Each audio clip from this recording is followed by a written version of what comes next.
Hello everyone, welcome to Shiva study. आज हम लोग देखेंगे प्राचीन भारत का इतिहास से संबंधित सारे महत्वपूर्ण प्रश्नों को। यह सार संग्रह की पुस्तक है और इसमें जो है एनसीईआरटी के सारे इम्पॉर्टेंट क्वेश्चन जो हैं समाहित हैं। तो चलिए हम लोग देखते हैं प्राचीन भारत के इतिहास का एक एक महत्वपूर्ण प्रश्नों को। देखते हैं, किसी व्यक्ति, समाज अथवा देश से संबंधित महत्वपूर्ण, विशिष्ट व सार्वजनिक क्षेत्र की घटनाओं, तथ्यों का कालानुक्रमिक विवरण जो है इतिहास कहलाता है। इतिहास का पिता किसे कहा जाता है? हेरोडोटस को। प्राचीन भारत के इतिहास से संबंधित प्रथम वास्तविक पुस्तक किसे माना जाता है? तो राजतरंगिणी को। नेक्स्ट क्वेश्चन है, उत्कीर्ण चिन्ह वाले प्राचीनतम सिक्के क्या कहलाते हैं? तो आहत सिक्के।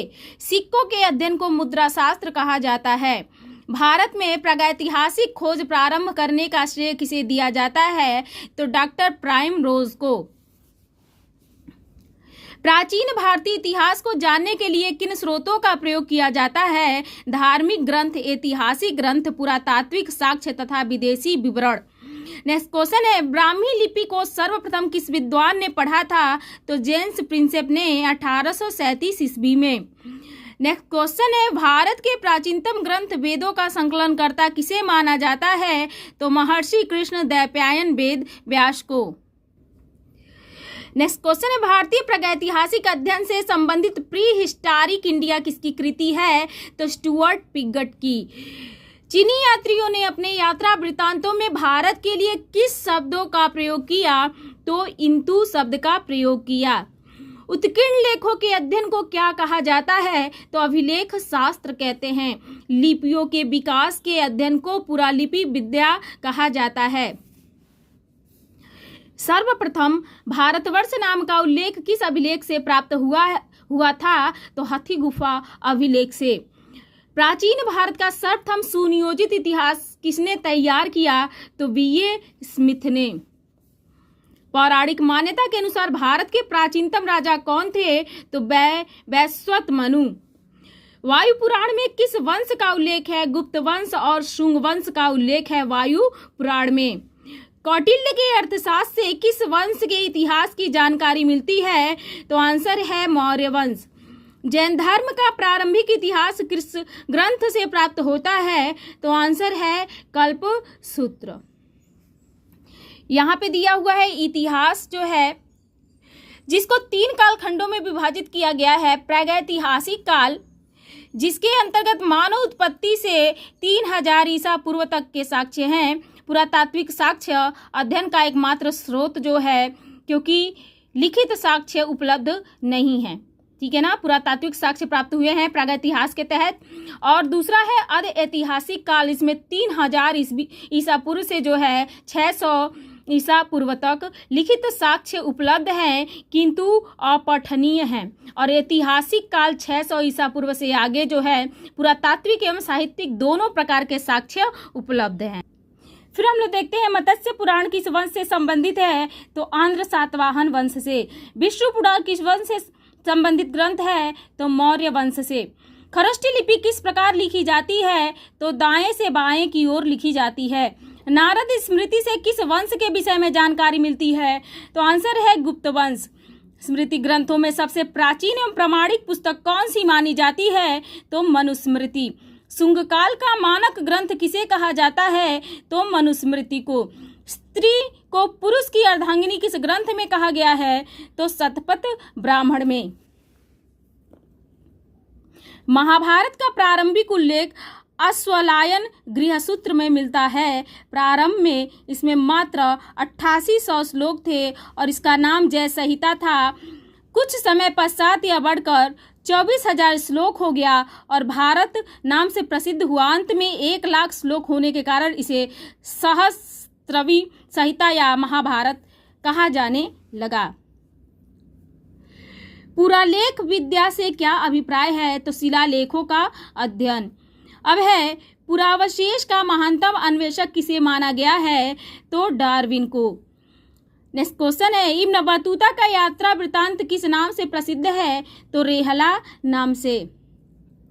नेक्स्ट है, हेनसांग ने किस विश्वविद्यालय में बौद्ध धर्म का अध्ययन किया? नालंदा विश्वविद्यालय में।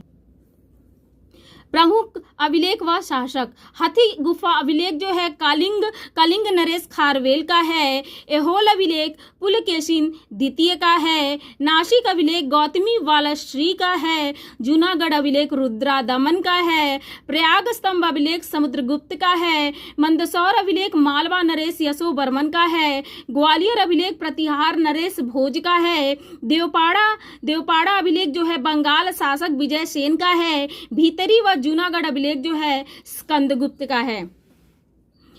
नेक्स्ट प्रश्न है, बौद्ध स्तंभ लेख में किसकी जानकारी मिलती है? तो शुंग काल की।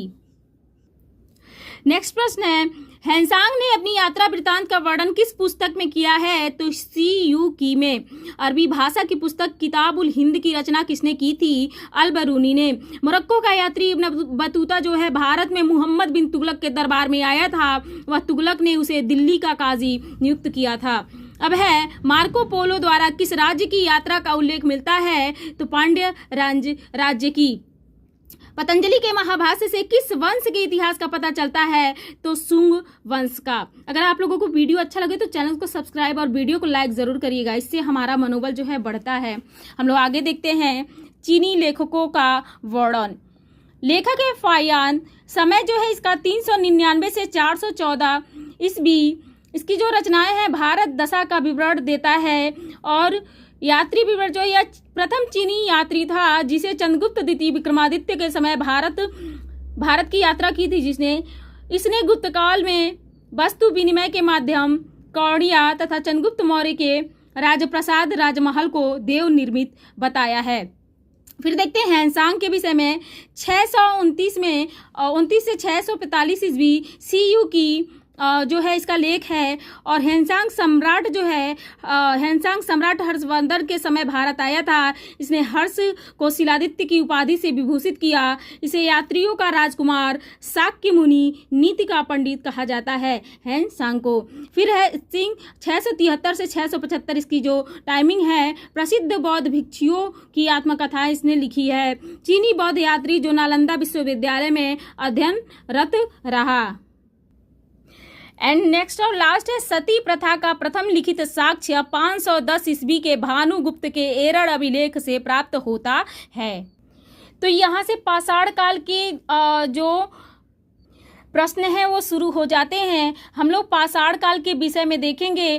पाषाण काल को जो है 3 काल खंडों में विभाजित किया गया। पूरा पाषाण काल, मध्य पाषाण काल और नव पाषाण काल। ठीक है ना। तो इसके प्रश्नों को हम लोग देख लेते हैं। इसका जो प्रश्न है, पाषाण युगीन अनुसंधान आरंभ करने का श्रेय किसे दिया जाता है? तो रॉबर्ट ब्रूस फ्रूट को। नेक्स्ट है, मानव इतिहास का प्रारंभिक काल क्या कहलाता था?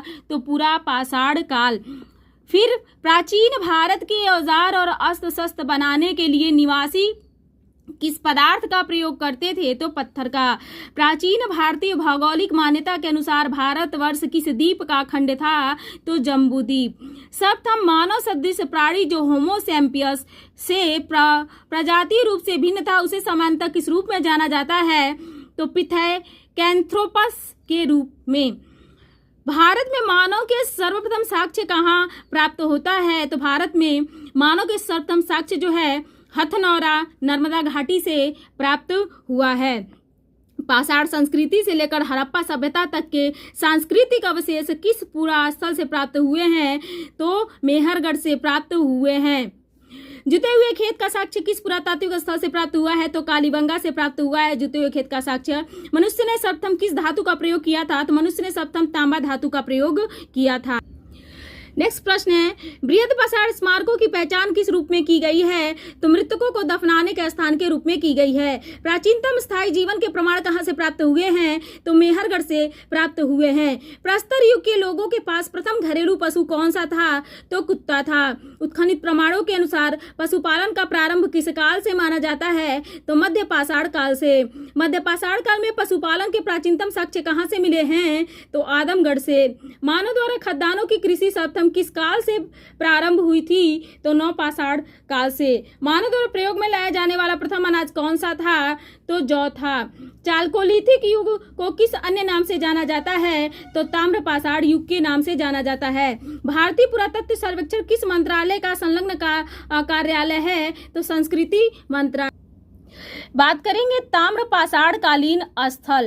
ताम्रपाषाण कालीन स्थलों से जो है बहुत ही महत्वपूर्ण प्रश्न बनते हैं। बात करेंगे इनाम गांव के बारे में। इनाम गांव जो है महाराष्ट्र में है। यहाँ से जो साक्ष्य हैं, कच्ची मिट्टी के मकान व गोलाकार गड्ढों वाले मकान के साक्ष्य मिले हैं। दायमाबाद महाराष्ट्र में है। कलश सावधान तथा कलश को घरों के फर्श के नीचे रखने का प्रमाण सबसे बड़ा ताम्रपाषाणिक स्थल है दायमाबाद। फिर है नवदा टोली जो मध्य प्रदेश में है। इसका उत्खनन जो है HD संकलिया द्वारा चित्रित काले मृदभांड के प्रमाण जो है नवदा टोली से प्राप्त हुए हैं। नेवासा जो है महाराष्ट्र में है। पटसन का प्रथम साक्ष्य और लाल तल का काली डिजाइन वाले चाक निर्मित बर्तन के प्रमाण यहाँ से प्राप्त हुए हैं। अब है ताम्रवती राजस्थान में है और यहाँ से प्राप्त काले मृदभांड सफेद रेखे चित्रों से सजे रहते हैं। नेक्स्ट है नवपाषाण काल शब्द का सर्वप्रथम प्रयोग वर्ष 1865 में सर जॉन लुबाक ने किया था। बात करेंगे नेक्स्ट क्वेश्चन के बारे में। भारतीय पुरातत्व सर्वेक्षण के प्रथम महानिदेशक कौन थे? तो जॉन मार्शल। भारतीय पुरातत्व का जनक किसे कहा जाता है? तो अलेक्जेंडर कनिंघम को कहा जाता है। भारत के किस आरंभिक पुरापाषाण युग के शिलाश्रय से सर्वाधिक चित्र प्राप्त हुए हैं? तो भीमबेटका मध्य प्रदेश से। कुंभकारी मिट्टी के बर्तन बनाने की कला के सर्वप्रथम प्रमाण किस युग से प्राप्त हुए हैं? नवपाषाण काल से प्राप्त हुए हैं। पेबल उपकरण किस काल से संबंधित है? निम्न पुरापाषाण काल से संबंधित है। ताम्बवंती के नाम से कौन सी संस्कृति प्रसिद्ध है? तो आहार संस्कृति प्रसिद्ध है। आगे हम लोग देखते हैं माइक्रोलिथिक औजार किस काल से संबंधित है? तो मध्यपाषाण काल से संबंधित है। बेलन घाटी से प्राप्त औजार किस काल से संबंधित है? तो निम्न पुरापाषाण काल से। कह रहे मानव की आखेटक और खाद्य संग्राहक की अवस्था किस काल से जुड़ी हुई है? तो पुरापाषाण काल से। ताम्रपाषाण कालीन संस्कृति में महाराष्ट्र के लोग मृतकों को घर के फर्श के नीचे उत्तर दक्षिण दिशा में रखकर दफनाते थे। भारत के दो सर्वाधिक प्राचीन ज्ञात मध्यपाषाणकालीन स्थल कौन से हैं? महदहा और सराय नाहरराय। नेक्स्ट है आधुनिक मानव होमोसेपियंस का प्रादुर्भाव कब हुआ? उच्च पुरापाषाण काल में। क्वार्टजाइट पत्थरों के स्थान पर जैस्पर चर्ट आदि के पत्थर सर्वप्रथम कब प्रयुक्त हुए? मध्य पुरापाषाण काल से। नेक्स्ट है अग्नि का उपयोग करना मानव ने सर्वप्रथम कब सीखा था? नवपाषाण काल से। भारत में जीवाश्म का एकमात्र प्रमाण कहाँ मिला है? शिवालिक पहाड़ी से। नेक्स्ट है भारतीय उपमहाद्वीप में कृषि के प्राचीनतम साक्ष्य किस स्थान से प्राप्त हुए हैं? मेहरगढ़ से। नेक्स्ट है कपास के प्राचीनतम साक्ष्य कहाँ से प्राप्त हुए हैं? मेहरगढ़ से। हड्डी निर्मित उपकरण किस भारतीय पुरातात्विक स्थल से प्राप्त हुए हैं? सराय नाहरराय से। गैरिक मृदभांड पात्र का नामकरण कहाँ से हुआ है? तो हस्तिनापुर से। सिंधु घाटी सभ्यता के मुख्य स्थल मोहनजोदड़ो, चहुहुदड़ो, सुतकेगोडोर, हड़प्पा तथा कोटदीजी वर्तमान में पाकिस्तान में स्थित हैं। अब हम लोग देखेंगे नवपाषाणकालीन स्थल जो बहुत ही महत्वपूर्ण है और एग्जाम में यहाँ से क्वेश्चन आते हैं। बुर्जहोम कश्मीर में है जो कब्रों में मालिक के साथ कुत्ते दफनाने के साक्ष्य यहाँ से प्राप्त हुए हैं। गुफर काल जो कश्मीर में है। कृषि व पशुपालन के साक्ष्य प्राप्त हुए हैं। हड्डी निर्मित औजार मिला है। दूसर मृदभांडों का प्रमाण है। सिलबट्टा व हड्डी से निर्मित सुई के साक्ष्य प्राप्त हुए हैं। मेहरगढ़ पाकिस्तान में है। गेहूं की 3 व जौ की 2 किस्मों की खेती मेहरगढ़ से प्राप्त हुआ है। कच्ची ईंटों के आयताकार मकान और प्राचीनतम स्थायी जीवन के साक्ष्य प्राप्त हुए हैं। महदहा जो है उत्तर प्रदेश में है। गोलाकार झोपड़ियों के प्रमाण मिले हैं। धान के अलावा जौ की खेती व पशुवाड़ा के भी साक्ष्य मिले हैं। कोल्डियावा जो है उत्तर प्रदेश में है। धान की खेती के प्रमाण प्राप्त हुए हैं। जो धान की खेती का भारत में ही नहीं बल्कि विश्व में सबसे प्राचीन साक्ष्य माना जाता है। संगनकल्लू कर्नाटक में है जहां राख के टीले प्राप्त हुए हैं जो बेल्लारी जिले में अवस्थित हैं। पीकलीहल कर्नाटक में है। राख के ढेर व निवास स्थल के साक्ष्य के साक्ष्य जो है प्राप्त हुए हैं। चोपनी मांडो उत्तर प्रदेश में है। मधुमक्खी के छत्ते जैसी झोपड़ियां यहाँ से प्राप्त हुई हैं। ज्यामितीय आकार के सूक्ष्म पाषाण व हस्त निर्मित मृदभांड के साक्ष्य प्राप्त हुए हैं।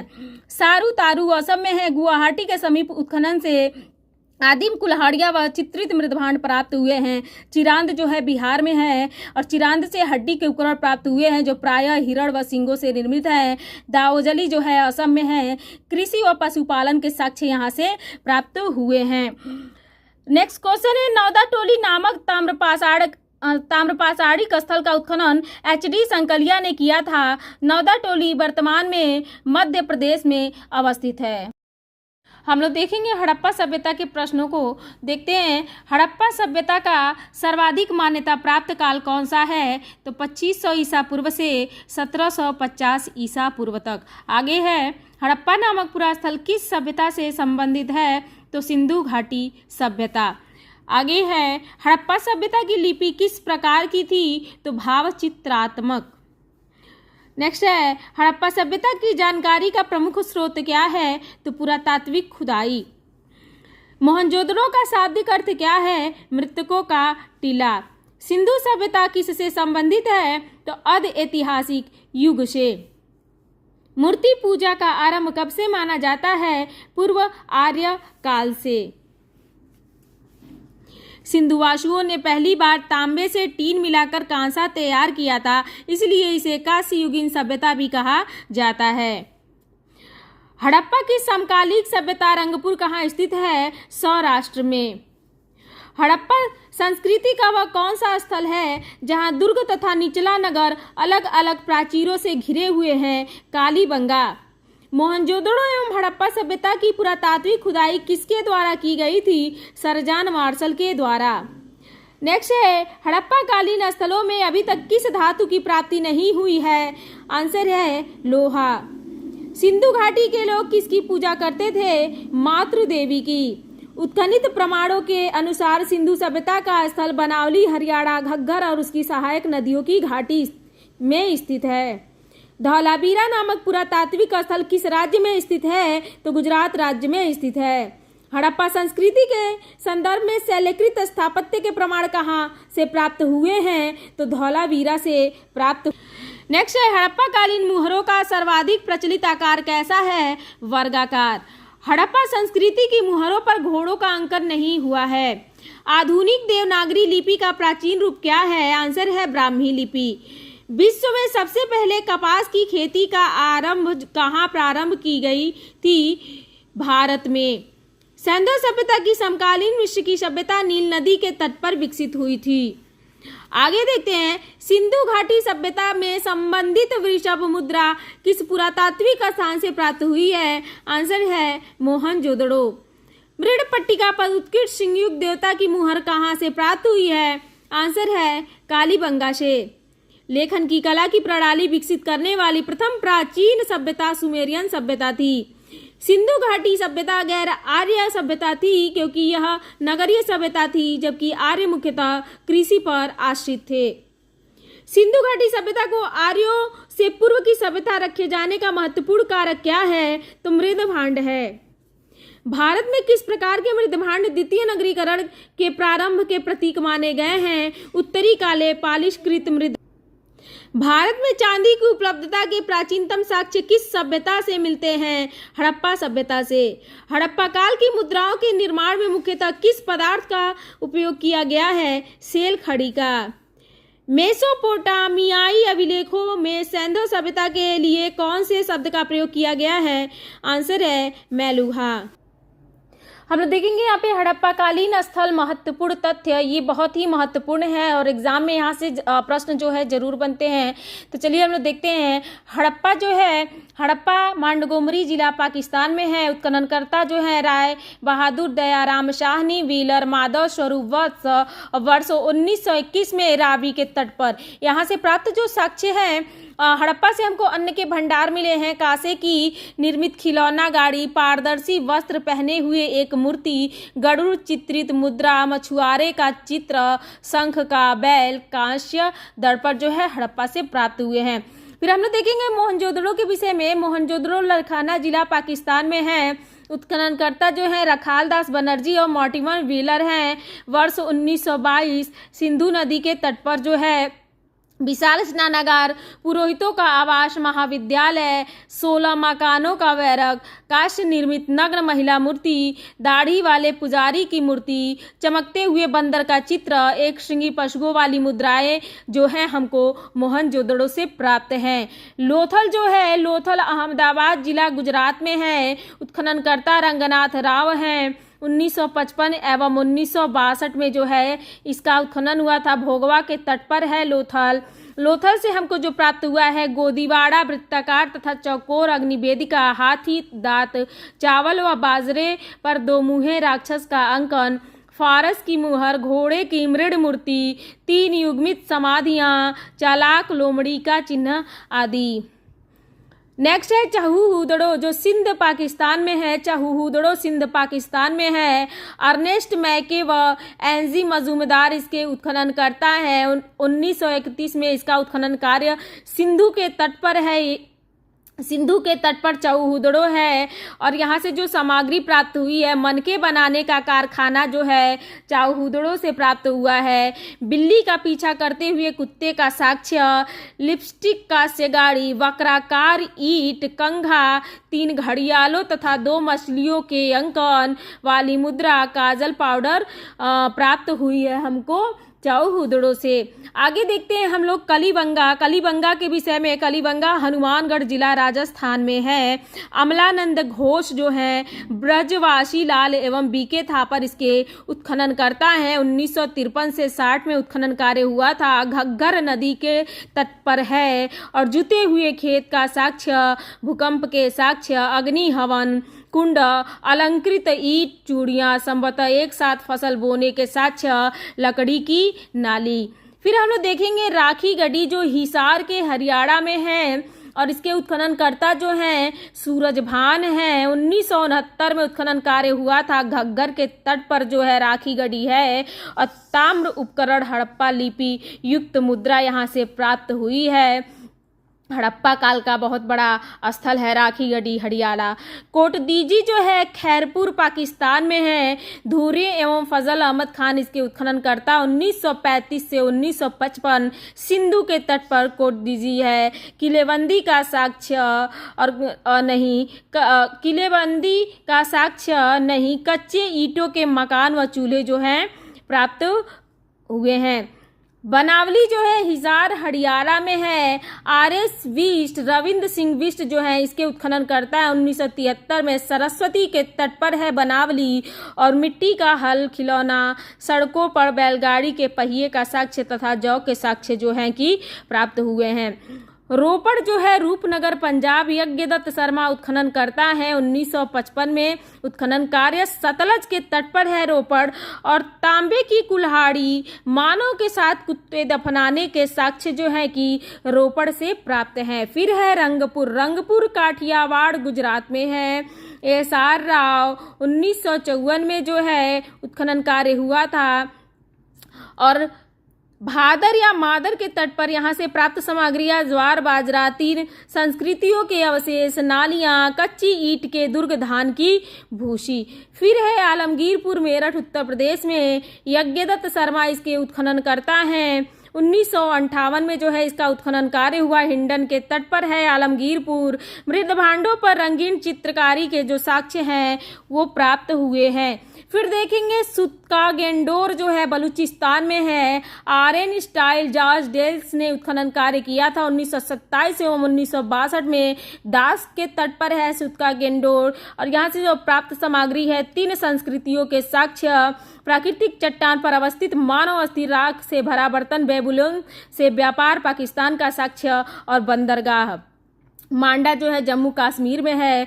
जगपति जोशी जो है उत्खनन करता है। 1982 में जो है 1982 में उत्खनन कार्य हुआ था मांडा का चेनाव नदी के तट पर। यहाँ से जो प्राप्त सामग्री है चर्ट, ब्लेड, हड्डी निर्मित बाड़ाग्र, मुहरों के साक्ष्य प्राप्त हुए हैं मांडा से। फिर है सुतकोह जो पेरिन बलूचिस्तान में है। जॉर्ज डेल्स उत्खनन करता 1962 में सादी कौर तट पे और जो 2 टीलों व मृदभांडों के साक्ष्य यहाँ से प्राप्त हुए हैं सुत्तकाकोह से। और फिर बात करेंगे सुरकोटदा जो गुजरात में है, जगपति जोशी जो है उत्खनन करता है 1964 से 64 में। और सरस्वती के तट पर है कलश सावधान, घोड़े की हड्डी, तराजू का पलड़ा यहाँ से प्राप्त हुआ है। ठीक है ना। अगर आप लोगों को वीडियो अच्छा लगे तो वीडियो को लाइक और चैनल को सब्सक्राइब जरूर करिएगा। ये क्वेश्चन जो है बहुत ही महत्वपूर्ण है आपको आपके एग्जाम की दृष्टि से। आगे देखते हैं, हम लोग देखेंगे हड़प्पा सभ्यता के प्रश्नों को। देखते हैं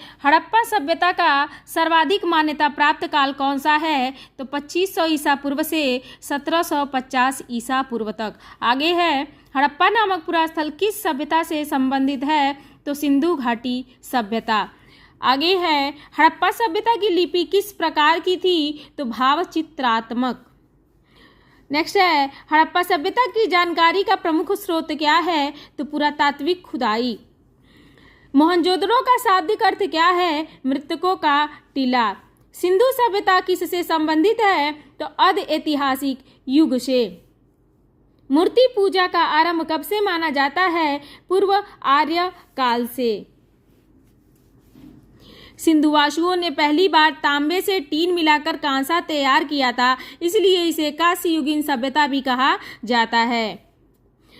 हड़प्पा की समकालिक सभ्यता रंगपुर कहाँ स्थित है, सौराष्ट्र में।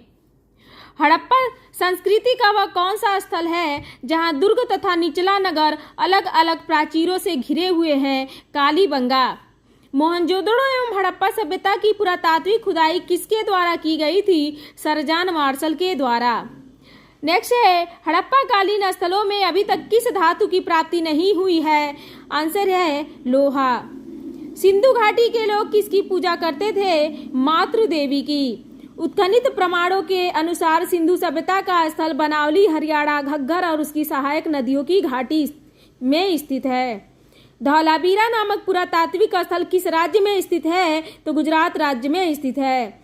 हड़प्पा संस्कृति के संदर्भ में शैलकृत स्थापत्य के प्रमाण कहाँ से प्राप्त हुए हैं, तो धौलावीरा से प्राप्त। नेक्स्ट है हड़प्पा कालीन मुहरों का सर्वाधिक प्रचलित आकार कैसा है, वर्गाकार। हड़प्पा संस्कृति की मुहरों पर घोड़ों का अंकन नहीं हुआ है। आधुनिक देवनागरी लिपि का प्राचीन रूप क्या है, आंसर है ब्राह्मी लिपि। विश्व में सबसे पहले कपास की खेती का आरंभ कहाँ प्रारंभ की गई थी, भारत में। सिंधु सभ्यता की समकालीन विश्व की सभ्यता नील नदी के तट पर विकसित हुई थी। आगे देखते हैं सिंधु घाटी सभ्यता में संबंधित वृषभ मुद्रा किस पुरातात्विक स्थान से प्राप्त हुई है, आंसर है मोहनजोदड़ो। मृड़पट्टिका पर उत्कृष्ट सिंहयुक्त देवता की मुहर कहाँ से प्राप्त हुई है, आंसर है कालीबंगा से।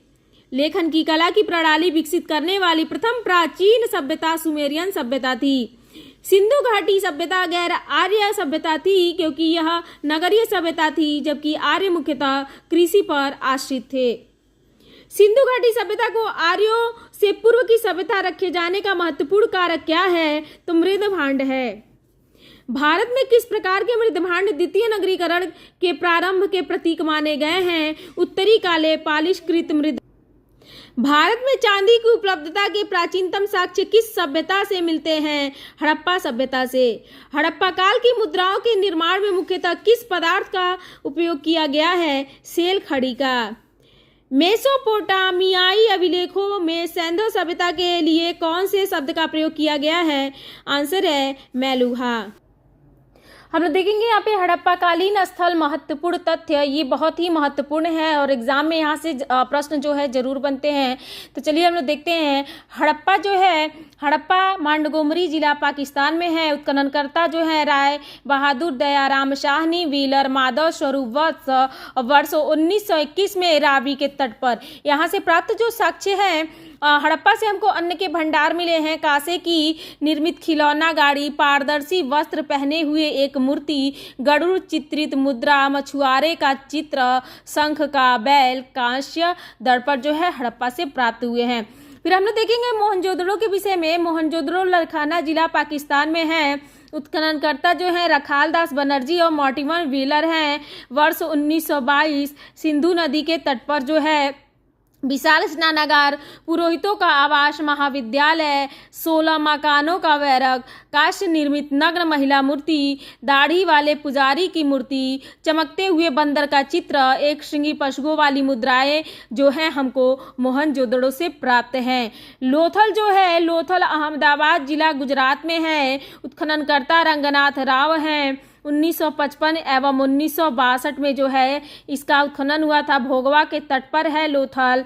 लोथल से हमको जो प्राप्त हुआ है गोदीवाड़ा वृत्ताकार तथा चौकोर अग्निवेदिका, हाथी दांत, चावल व बाजरे पर 2 मुँहे राक्षस का अंकन, फारस की मुहर, घोड़े की मृड मूर्ति, 3 युग्मित समाधियां, चालाक लोमड़ी का चिन्ह आदि। नेक्स्ट है चाहूहुदड़ो जो सिंध पाकिस्तान में है। चाहूहुदड़ो सिंध पाकिस्तान में है।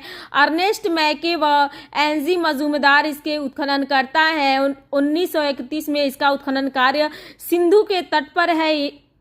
सिंधु के तट पर चाहूहुदड़ो है और यहाँ से जो सामग्री प्राप्त हुई है, मनके बनाने का कारखाना जो है चाहूहुदड़ो से प्राप्त हुआ है। बिल्ली का पीछा करते हुए कुत्ते का साक्ष्य, लिपस्टिक का सेगाड़ी, वक्राकार ईंट, कंघा, 3 घड़ियालों तथा 2 मछलियों के अंकन वाली मुद्रा, काजल पाउडर प्राप्त हुई है हमको चाहूहुदड़ो से। आगे देखते हैं हम लोग कलीबंगा। कलीबंगा के विषय में, कलीबंगा हनुमानगढ़ जिला राजस्थान में है। अमलानंद घोष जो हैं ब्रजवासी लाल एवं बीके थापर इसके उत्खनन करता है। 1953 से 60 में उत्खनन कार्य हुआ था। घग्गर नदी के तट पर है और जुते हुए खेत का साक्ष्य, भूकंप के साक्ष्य, अग्नि हवन कुंड, अलंकृत ईंट चूड़ियां, संभवतः एक साथ फसल बोने के साक्ष्य, लकड़ी की नाली। फिर हम लोग देखेंगे राखी गढ़ी जो हिसार के हरियाणा में है और इसके उत्खननकर्ता जो हैं सूरजभान हैं। 1969 में उत्खनन कार्य हुआ था। घग्गर के तट पर जो है राखी गढ़ी है और ताम्र उपकरण हड़प्पा लिपि युक्त मुद्रा यहाँ से प्राप्त हुई है। हड़प्पा काल का बहुत बड़ा स्थल है राखी गढ़ी हरियाणा। कोटदीजी जो है खैरपुर पाकिस्तान में है। धूरी एवं फजल अहमद खान इसके उत्खनन करता। 1935 से 1955 सिंधु के तट पर कोटदीजी है। किलेबंदी का साक्ष्य और नहीं किलेबंदी का साक्ष्य नहीं, कच्चे ईंटों के मकान व चूल्हे जो हैं प्राप्त हुए हैं। बनावली जो है हिसार हरियाणा में है। RS विष्ट रविंद्र सिंह विष्ट जो है इसके उत्खनन करता है। 1973 में सरस्वती के तट पर है बनावली और मिट्टी का हल, खिलौना, सड़कों पर बैलगाड़ी के पहिए का साक्ष्य तथा जौ के साक्ष्य जो हैं कि प्राप्त हुए हैं। रोपड़ जो है रूपनगर पंजाब यज्ञदत्त शर्मा उत्खनन करता है। 1955 में उत्खनन कार्य सतलज के तट पर है रोपड़ और तांबे की कुल्हाड़ी, मानव के साथ कुत्ते दफनाने के साक्ष्य जो है कि रोपड़ से प्राप्त हैं। फिर है रंगपुर। रंगपुर काठियावाड़ गुजरात में है। SR राव 1954 में जो है उत्खनन कार्य हुआ था और भादर या मादर के तट पर यहाँ से प्राप्त सामग्रियां ज्वार बाजरा, 3 संस्कृतियों के अवशेष, नालियां, कच्ची ईंट के दुर्ग, धान की भूसी। फिर है आलमगीरपुर मेरठ उत्तर प्रदेश में। यज्ञदत्त शर्मा इसके उत्खनन करता है। 1958 में जो है इसका उत्खनन कार्य हुआ। हिंडन के तट पर है आलमगीरपुर। मृद भांडों पर रंगीन चित्रकारी के जो साक्ष्य हैं वो प्राप्त हुए हैं। फिर देखेंगे सुतका गेंडोर जो है बलूचिस्तान में है। RN स्टाइल जॉर्ज डेल्स ने उत्खनन कार्य किया था। 1927 एवं 1962 में दास के तट पर है सुतका गेंडोर और यहाँ से जो प्राप्त सामग्री है 3 संस्कृतियों के साक्ष्य, प्राकृतिक चट्टान पर अवस्थित मानव अस्थि, राख से भरा बर्तन, बेबुलोन से व्यापार, पाकिस्तान का साक्ष्य और बंदरगाह। मांडा जो है जम्मू कश्मीर में है।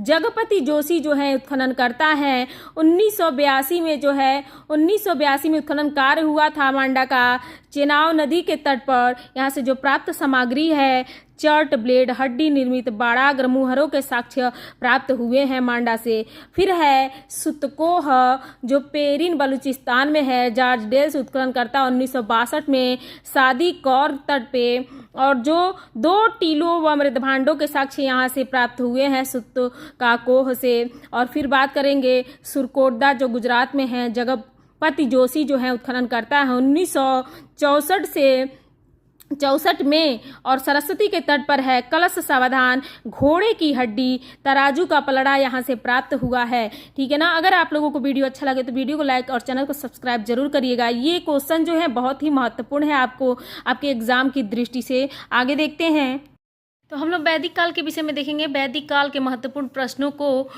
वेद का शाब्दिक अर्थ है ज्ञान और सर्वाधिक प्राचीन वेद कौन सा है तो ऋग्वेद है। आर्य शब्द किसको इंगित करता है श्रेष्ठ को। ऋग्वेद में कुल कितने मंडल और सूक्त हैं तो 10 मंडल और 128 सूक्त। त्रयी नाम किसके लिए प्रयोग किया जाता है तो 3 वेदों ऋग्वेद, सामवेद और यजुर्वेद के लिए जो है त्रयी नाम जो है प्रयोग किया जाता है। यज्ञ संबंधी विधि विधानों की जानकारी किस वेद से प्राप्त होती है यजुर्वेद से। चारों वेदों में से किस एक में जादू, टोने और वशीकरण का वर्णन है तो अथर्ववेद। उपनिषद किस परंपरा पर आधारित है तो भारतीय दर्शन परंपरा। ऋग्वेद का कौन सा मंडल पूर्णतः सोम देवता को समर्पित है तो 9वां मंडल। अध्यात्म ज्ञान से संबंधित नचिकेता और यम का संवाद किस उपनिषद से प्राप्त होता है कठोर उपनिषद से। उपनिषद काल के राजा स्वपति किस स्थान के शासक थे कैकेयी के। मोक्ष प्राप्ति के साधन की चर्चा किस वैदिक साहित्य में की गई है तो उपनिषद से। वैदिक नदी अस्किनी की पहचान किस नदी के रूप में की जाती है चिनाब। आरंभिक वैदिक साहित्य में सर्वाधिक बार वर्णित नदी कौन सी है तो सिंधु। वैदिक गणित का सर्वाधिक महत्वपूर्ण ग्रंथ क्या है शुल्ब सूत्र। वैदिक काल में प्रयुक्त बहुत से विभिन्न शब्द हैं जो गाय के लिए अघन्या जिसका बदना हो। राजा को गोप कहा गया है। अतिथि को गोहंता या गोहन। धनी व्यक्ति को गोमत कहा गया है। युद्ध को गविष्ट गेसु गम्य कहा गया है ऋग्वेद में। और कहते हैं पुत्री को दुहिता कहा गया है। अनाज को धान्य कहा गया है। मरुस्थल को धर्म कहा गया। उपजाऊ भूमि को उर्वरा, पशुचारण योग्य भूमि को खिल्य, हल से बनी नालियां स्लिप कही गई हैं वैदिक काल की प्रमुख शब्दावलियों में। कौन सा वेद ऋग्वेद पर आधारित संगीतमय ऋचाओं का संकलन है तो सामवेद। वर्ण व्यवस्था का सर्वप्रथम विवरण कहाँ से प्राप्त होता है ऋग्वेद के 10वें मंडल से। पूर्व वैदिक काल में किन 2 संस्थाओं का राजा पर नियंत्रण होता था सभा और समिति का। वैदिक देवताओं का पुरोहित किसे माना जाता है बृहस्पति को। ऋग्वैदिक काल में निष्क शब्द का प्रयोग एक आभूषण के लिए होता था किंतु परवर्ती काल में उसका प्रयोग किस वस्तु के लिए किया जाने लगा सिक्के के लिए। पुरुष में एक प्रथा का उल्लेख किस ग्रंथ में मिलता है तो शतपथ। हम लोग देखते हैं जैन धर्म से महत्वपूर्ण प्रश्नों को संबंधित। और जैन धर्म के संस्थापक कौन थे ऋषभदेव आदित्यनाथ। तीर्थंकर शब्द किससे संबंधित है जैन धर्म से। अनेकांतवाद किस धर्म मूल सिद्धांत एवं दर्शन है जैन धर्म का। जैन धर्म में कर्म प्रमाणियों के पुण्य विनाश को सूचित करने वाली अवस्था को क्या कहा जाता है तो निर्जरा। फिर कह रहा है जैन धर्म में संवर का क्या अभिप्राय है तो जीव की ओर नए कर्म का प्रवाह रुक जाना। फिर आगे हम लोग देखते हैं गंगवंश के राजा राजमल चतुर्थ के मंत्री एवं सेनापति चामुंडराय ने 974 ईस्वी में श्रवणबेलगोला के पास एक जिन मूर्ति का निर्माण करवाया था जो बाहुबली गोमतेश्वर की मूर्ति कहलाती है। यहाँ पर 12 वर्ष के अंतराल पर मनाया जाने वाला उत्सव जो है महामस्तकाभिषेक के नाम से जाना जाता है। आगे देखिए त्रिरत्न शब्द सम्यक दर्शन, सम्यक आचरण एवं सम्यक ज्ञान जो है किस धर्म से संबंधित है जैन धर्म से संबंधित है। आजीवक संप्रदाय के संस्थापक कौन थे मक्खली गोसाल। अणुव्रत सिद्धांत किस धर्म से संबंधित है जैन धर्म से संबंधित है। यापनीय किस का संप्रदाय था तो जैन धर्म का संप्रदाय था। प्रारंभिक जैन साहित्य किस भाषा में लिखे गए हैं अर्धमागधी भाषा में लिखे गए हैं। पार्श्वनाथ के संबंध होने के कारण कौन सा स्थल जैन सिद्ध क्षेत्र माना जाता है तो संवेद शिखर। जैन संप्रदाय में प्रथम विभाजन के पश्चात निर्मित श्वेतांबर संप्रदाय के संस्थापक कौन थे तो स्थूलभद्र। किस जैन समिति में अंतिम रूप से श्वेतांबर आगम का संपादन हुआ प्रथम जैन संगीति पाटलिपुत्र में। स्वाध्याय सिद्धांत किससे संबंधित है तो जैन धर्म से। यहाँ पे जैन संगीतियों को हम लोग देखते हैं ये बहुत महत्वपूर्ण यहाँ से प्रश्न बनते हैं। जैन संगीतियाँ जो है प्रथम जैन संगीति 300 ईस्वी में पाटलिपुत्र बिहार में हुआ था। स्थूलभद्र जिसके अध्यक्ष थे। द्वितीय संगीति जो है 512 ईस्वी में वल्लभी गुजरात क्षमा श्रवण जो थे जिसके अध्यक्ष थे। फिर हम लोग बौद्ध धर्म से संबंधित महत्वपूर्ण प्रश्नों को देखते हैं। महात्मा बुद्ध की शिक्षाएं सत्तम किस रूप में संकलित की गई त्रिपिटक के रूप में। महावीर निष्क्रमण से क्या तात्पर्य है बुद्ध की गृह त्याग की घटना। बुद्ध को ईश्वर के रूप में पूजने वाला बौद्ध संप्रदाय कौन सा है महायान। किस बौद्ध संगीति में बौद्ध संघ स्थिरवादी तथा महासांगिक जैसे दो भागों में विभाजित हुआ था। द्वितीय संगीति में बौद्ध मत के उपसंपदा पद को क्या तात्पर्य है, तो बौद्ध भिक्षु के धर्म परिवर्तन की अंतिम बौद्ध धर्म के 4 आर्य सत्य क्या हैं? दुख, दुख समुदाय, दुख निरोध तथा दुख निरोध गामिनी प्रतिपदा। बौद्धों की रामायण के नाम से प्रसिद्ध बुद्ध चरित्र के रचनाकार कौन है? अश्वघोष है। अशोक का कौन सा अभिलेख इस परंपरा की पुष्टि करता है कि गौतम बुद्ध का जन्म लुम्बिनी में हुआ था? रुमन देह स्तंभ अभिलेख।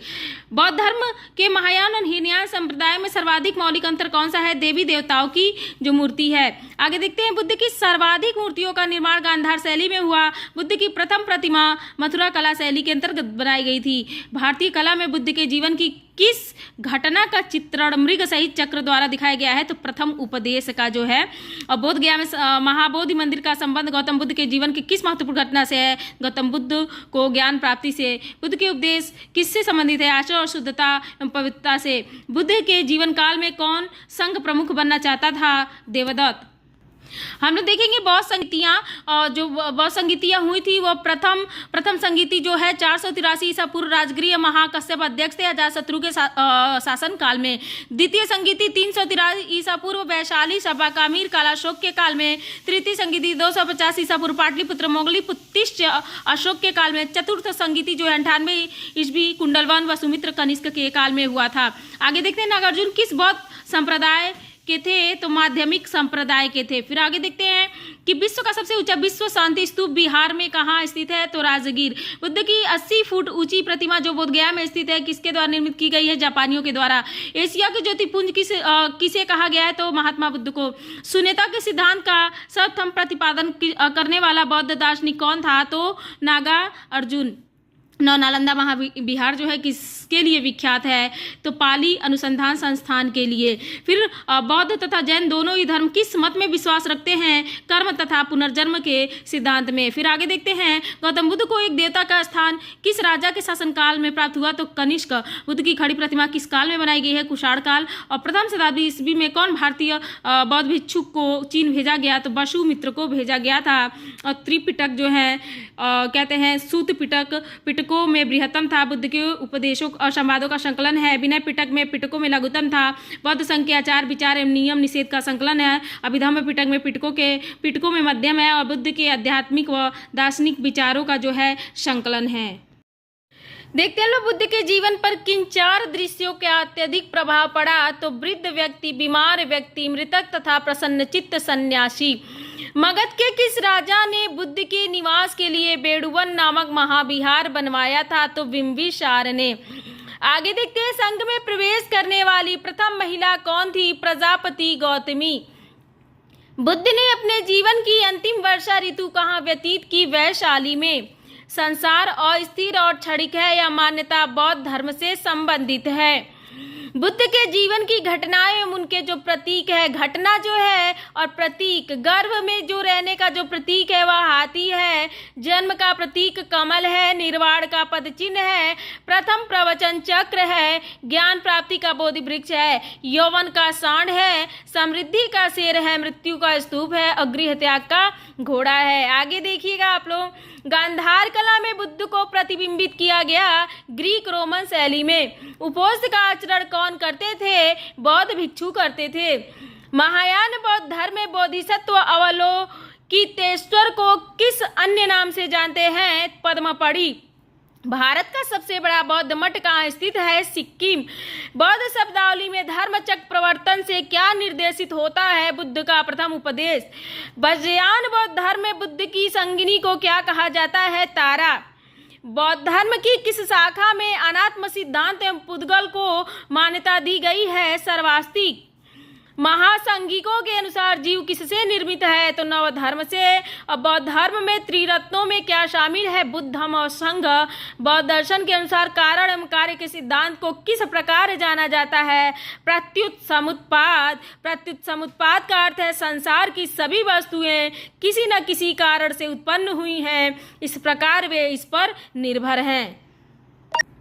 अब हम लोग देखेंगे भागवत शैव एवं भागवत धर्म। शैव और भागवत धर्म के जो प्रश्न हैं देखते हैं। नैनार कौन थे? शैव उपासक संत थे।